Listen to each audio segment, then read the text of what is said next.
For decades, King Charles embodied duty and steadiness, but beneath the surface, the monarchy was heading toward a silent eruption. From the very beginning of his reign, King Charles operated within the shadows of legacy, his mother's, the nation's, and the monarchy's. He didn't roar into power with grand declarations or sweeping reforms. Instead, he led with a quiet, deliberate grace. In public, he was measured. In private, he was meticulous. And while critics called his approach too passive, royal insiders admired his restraint. Where others might have buckled under pressure, decades of family scandal, the unrelenting glare of the media, and the unpredictable tides of politics, Charles held his ground. He didn't chase headlines, he weathered them. But beneath this facade of strength and tradition, something fragile was beginning to crack. There had always been tensions within the family, but they remained politely veiled, tucked beneath the surface, where royal matters tend to stay. Yet, those fissures widened with time.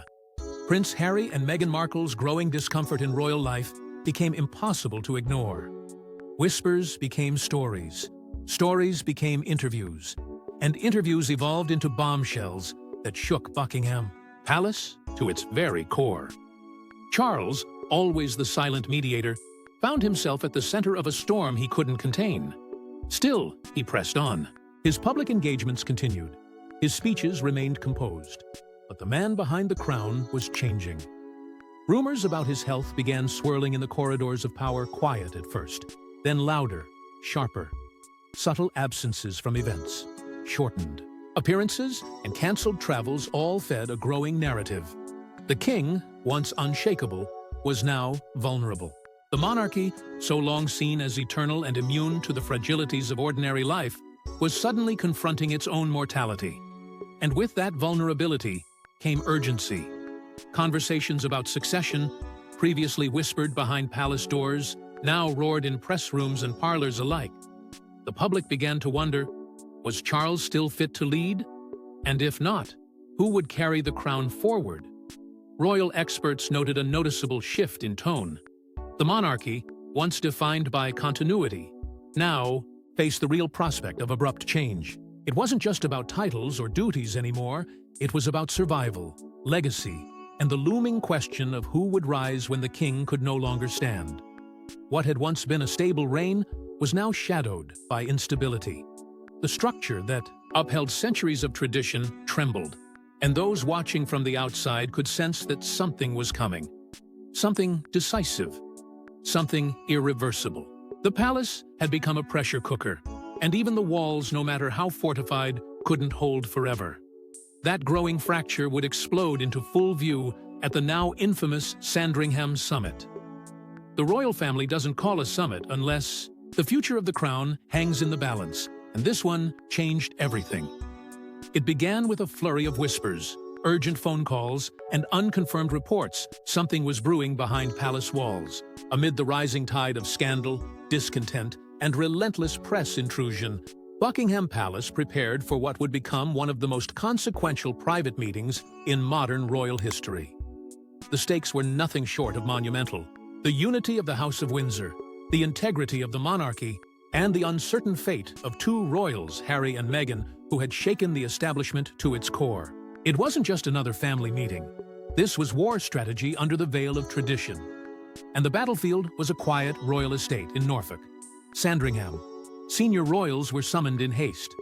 Prince Charles, still carrying the full weight of the crown's responsibilities, arrived with an air of urgency. Prince William, the future king-in-waiting, followed with a heavy heart and a mind torn between legacy and blood. Prince Harry, at the center of it all, arrived alone, isolated, and unsure whether he was walking into diplomacy or disaster. Queen Elizabeth herself, the matriarch who had weathered every royal storm for nearly a century, presided over the meeting with the aid of her most trusted private secretary. It was a rare assembly of raw power, generational friction, and buried pain. Behind the closed doors of Sandringham, the atmosphere was tense and thick with consequence. No press, no cameras, just 5 people, and the future of the monarchy laid bare on the table. According to insiders, the meeting was not cordial, it was calculated. Everyone knew what was at stake.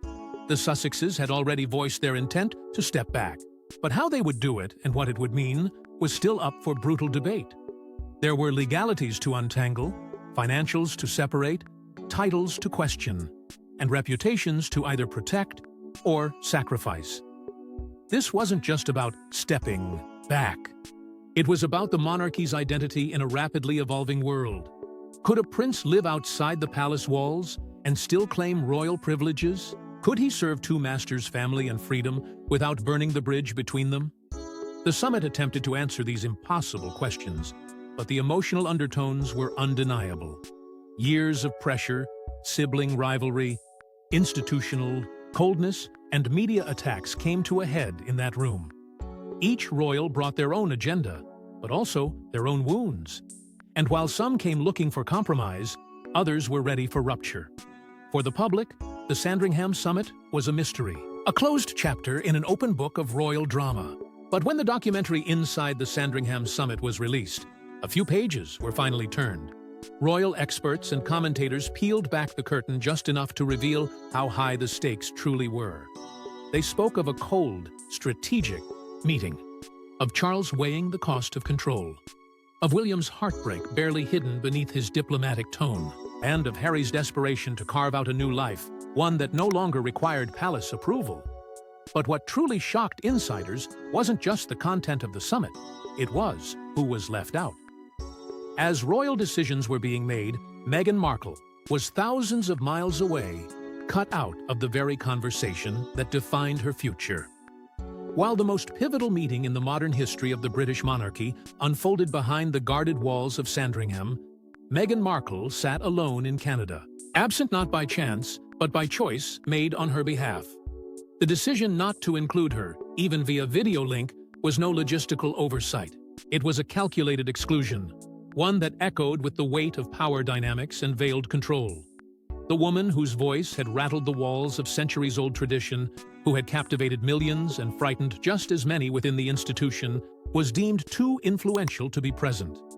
Royal insiders would later claim that Meghan's intellect, her clarity of vision, and her unfiltered ability to advocate for her family were precisely the reasons she was sidelined. According to Royal correspondent Emily Andrews, the palace feared that Meghan's presence would alter the tone of the summit. Not just because she spoke differently, but because she thought differently. They weren't afraid of her opinions, they were afraid of her effectiveness. The royals didn't want a conversation. They wanted containment. And they believed they could control Harry better if she wasn't in the room. And yet, this exclusion did not go unnoticed. It wasn't just a logistical absence, it was a symbolic erasure.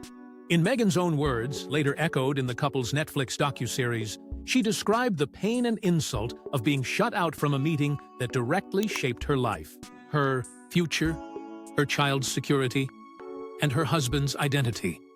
She was the most scrutinized woman in the world, dissected by tabloids, mocked by pundits, and targeted by institutions, and still, when it came time to speak, her seat at the table didn't exist. Her silence wasn't voluntary. It was imposed. The emotional toll of this deliberate exclusion surfaced in quiet but powerful moments captured on camera. Meghan didn't rage. She didn't accuse. She simply revealed. Her voice trembled with the burden of exclusion, not just from a meeting, but from an entire system that claimed to protect its own. Her critics had long labeled her dramatic. But this wasn't drama. This was disenfranchisement, disguised as protocol. And it left a lasting scar not just on her, but on the very image of the monarchy itself. For the public watching this unfold, something shifted. Meghan's exclusion felt like more than a royal decision. It felt like a statement that no matter how beloved, accomplished, or articulate she would never be allowed to steer the ship. It confirmed what many had long suspected, that the monarchy would tolerate charm, but not challenge. They would embrace image, but not initiative. And most of all, they would celebrate silence so long as it came from the right lips. While Meghan was silenced, another royal woman unexpectedly stepped forward and left the entire palace in awe. When leadership faltered, Catherine didn't hesitate. She took the stage and transformed perception in a single moment. In the days following the Sandringham Summit, the royal family found itself walking a tightrope of appearances. Public engagements had to continue, traditions had to be upheld, and the image of stability had to be projected, even if behind the scenes, the monarchy was fraying. But, with King Charles recovering from undisclosed health issues, and Prince William quietly retreating from the spotlight to deal with the emotional fallout, there was a dangerous vacuum at the heart of royal leadership. One that, if left unaddressed, could have shattered the carefully crafted image the monarchy relied on. And then came Catherine. Without ceremony, without preamble, she stepped forward. It wasn't about ambition. It wasn't a power grab. It was necessity and instinct. Catherine, the Princess of Wales, had long been known for her grace, her smile, and her steady presence by William's side. But in this moment, she became something more.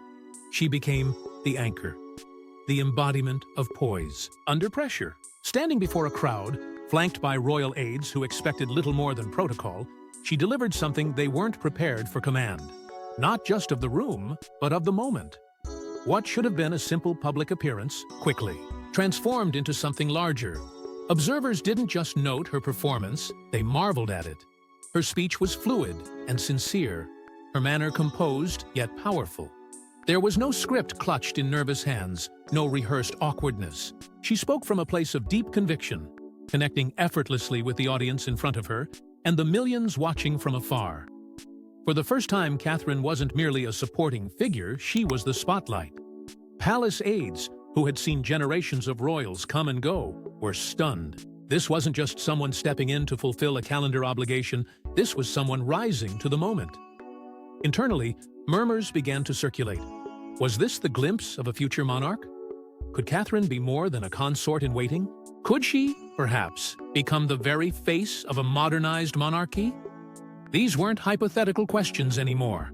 They were urgent, growing louder with every public appearance she made. And Charles, watching from a distance, reportedly wept, not from weakness, but from recognition. He saw in Catherine what every monarch hopes to see in their successor: stability, strength, and an innate understanding of the crown's true weight. That day changed something, not just in the eyes of the public, who flooded social media with praise, but within the palace itself. Catherine had transcended expectations. She wasn't the wife of the heir anymore. She was a queen in formation, not by decree, not by ceremony, but by action, by instinct, by stepping forward when no one else could. And while Catherine ascended quietly, William's heart was breaking from a family torn apart. He wasn't just losing a brother, he was watching the foundation of their shared legacy fall apart. For Prince William, the fallout from the Sandringham summit wasn't merely about institutional decisions or royal protocols. It was personal, deeply, gut-wrenchingly personal. Behind the polished exterior, behind the carefully measured statements issued to the press, there was a man in mourning. Not for a death, but for the slow unraveling of a bond that had defined his entire life. William and Harry had been more than just siblings. They were soldiers of the same cause, raised side by side under the spotlight, taught to endure, to unify, to protect the crown at all costs. And now, it was all slipping through his fingers. Royal experts described William in the days that followed as devastated, a word not used lightly in the realm of royal commentary. He didn't shout, he didn't rage, but he broke quietly, internally. The public, of course, saw none of it. They saw the formal engagements, the handshakes, the speeches. They saw the heir to the throne holding it all together. What they didn't see was the cost. What they didn't see was the weight of watching his brother, his partner in duty, walk away from everything they'd been raised to uphold. Those closest to him saw the conflict. William wasn't just angry, he was torn. On one hand, he felt the sting of betrayal. On the other, he carried the crushing responsibility of preserving a monarchy that seemed to be fracturing by the hour. He was caught in an impossible bind, torn between his public duty and his private grief. He tried, desperately, to act as the bridge, the one who could mediate, hold the family together, find middle ground. But with every new headline, every new revelation, he began to realize the ground was crumbling beneath him. The more he tried to reach across the divide, the wider it grew. Harry was no longer the same brother he had once trusted implicitly. And William, bound by his role and chained by tradition, couldn't follow him into rebellion. He didn't just feel abandoned, he felt cornered, alone at the top, with the future of the monarchy resting on his shoulders, and no one left beside him who truly understood the burden. In truth, William wasn't just losing Harry. He was losing a version of himself. The boy who once dreamed of shared responsibility, of brotherhood, over hierarchy, now faced a future that was colder, lonelier, and infinitely more fragile. The institution might survive, but something inside him had fractured. But Harry had his own battle to fight, one that would take everything from him, even his safety. For Prince Harry, the cost of independence was steep, and even his personal safety was no longer guaranteed. In the aftermath of the Sandringham summit, as headlines quieted and the royal facade resumed its polished glow, the true consequences for Prince Harry began to unfold, not in the form of public condemnation, but through silent, strategic revocation. The British establishment, once his protective shield, withdrew one of the most critical lifelines a royal could possess: security. Without fanfare, without ceremony, the protection Harry had relied on since birth was gone. Stripped from him not for a crime, not for betrayal of country, but for choosing a different path, a freer one. And with that choice came exile, not just from privilege, but from safety itself. When Harry attempted to challenge the decision through legal channels, what followed was a harsh awakening. His pleas were met with cold institutional indifference. Repeated attempts to reinstate police protection while visiting the UK were denied, one after another. He wasn't asking for luxuries. He was asking for safety for himself, for Meghan, for their children. But the answer remained the same. No. The message was clear, even if unspoken. You left. You're on your own now. Behind closed doors, some viewed it as royal punishment, cloaked in bureaucratic justification. A way of drawing the line between those who stay and those who step away. And the consequences weren't just political, they were deeply personal. Meghan, already scarred by her time in the UK, no longer felt safe setting foot on British soil. Their children, too young to understand the tension, became collateral to a silent war that had no victors. Family events were missed. Royal milestones unfolded without their presence. And slowly, Harry's connection to the only home he had ever known faded into memory. What was once a royal's birthright security, belonging, sanctuary, became a symbol of what he'd lost. Not just physically, but emotionally. For Harry, this wasn't just about protection from threats, it was about being disowned in the subtlest yet most cutting of ways. He had walked away from the crown, but he hadn't expected the doors to slam shut so completely behind him.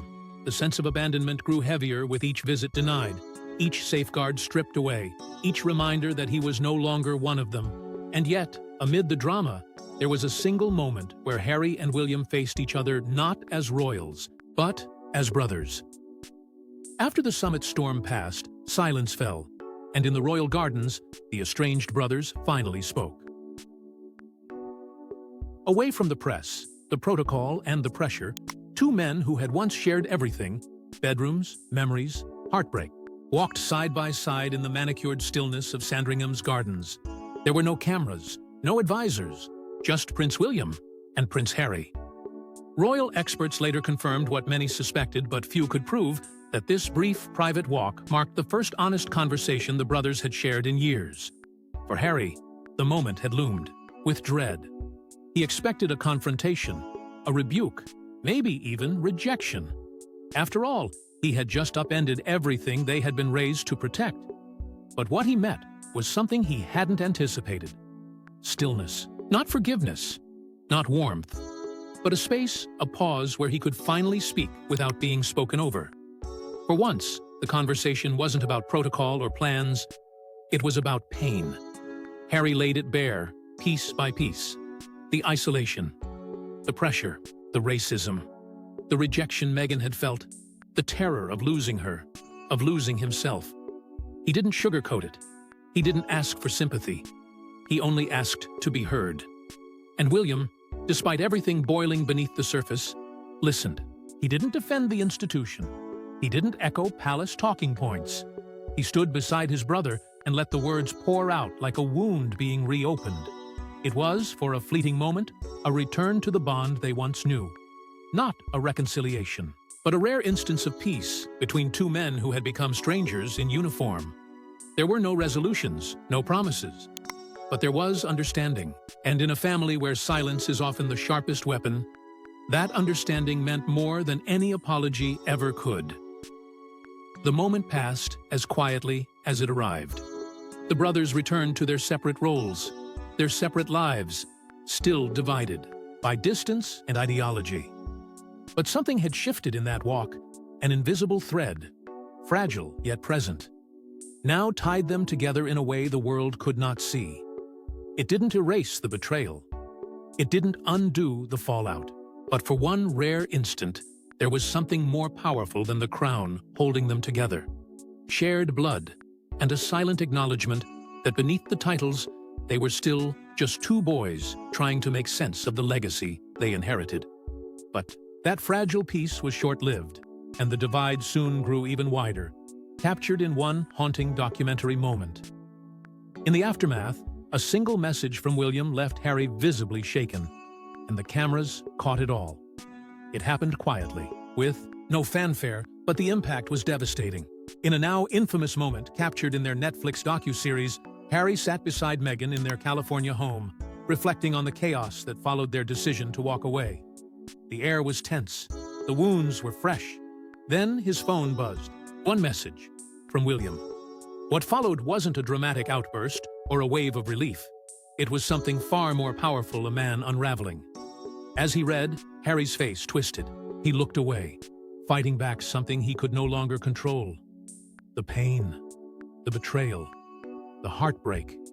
It was the face of a brother blindsided by emotion, unable to hide from the weight of a bond being tested to its final limit. The content of that message was never revealed, and maybe that made it worse. The silence surrounding those words allowed the imagination to run wild. Was it reconciliation? Was it anger? Was it a last attempt at connection or a final severing of ties? Royal insiders speculated, but none could confirm. And Harry didn't elaborate. He didn't need to. His expression told the entire story. It wasn't just a text. It was a mirror, a reminder of what had been lost. Not just a title, not just a country, but a brotherhood forged in fire and now left in ash. To millions watching, that moment marked the true turning point, the emotional rupture that no summit, no speech, no public statement could repair. It was no longer about stepping back or media's scrutiny or institutional failure. It was about two brothers who could no longer reach each other across the distance. The message, whatever it said, struck a nerve so deep it didn't need to be spoken aloud. For Harry, it was the realization that the rift wasn't theoretical. It was real, and it had arrived unannounced in the form of a few cold words on a glowing screen. That scene, raw, unscripted, and haunting, left royal watchers shaken. It was the kind of moment the crown had spent generations hiding. A glimpse of emotion so honest it couldn't be staged. In that brief second, the audience wasn't watching a prince. They were watching a man, stripped of armor, facing the unrelenting truth that some bridges, no matter how sacred, don't always survive the fire. Now, as Catherine and William prepare to lead, and Charles battles declining health, the Queen's absence is felt more than ever. The Queen may be gone, but her final choices and omissions echo louder than any royal decree. In the wake of Queen Elizabeth II's passing, a silence settled over the monarchy that felt both sacred and ominous. It wasn't just the end of a reign, it was the closing of a chapter that had defined the monarchy's very identity. But now, behind the velvet drapes and stone walls, the whispers have grown louder. What role had she truly played in the Sandringham summit? Was she a passive observer, clinging to neutrality in her final years? Or was she the silent strategist, guiding the next era with the same quiet calculation that had defined her legacy? The truth may never be fully known, but the consequences of her presence and her restraint continue to unfold.